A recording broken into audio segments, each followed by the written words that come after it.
Dreaming of a white Christmas? The last true white Christmas was back in 2010, where there was widespread snow on the ground across the UK. This has happened only 4 times since 1960. In 1981, 1995, 2009, and 2010. And if all the theories of global warming are proven right, it will become so rare that for our grandchildren, a white Christmas will be something of storybooks and not of reality. This was captured the 10th of December last year. It was an early Saturday morning, and I was still in bed, and hubby looked out of our window and shouted to me, "Quick, get your camera out!" So glad I hurled myself downstairs and captured this wonderful magical moment. Have a great day.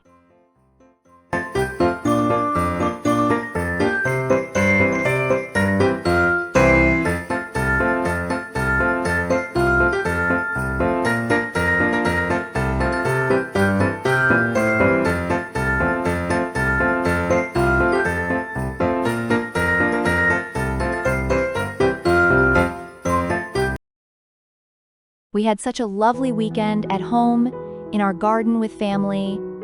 We love a round table for socializing, which allows everyone to face each other while making conversations. The wood.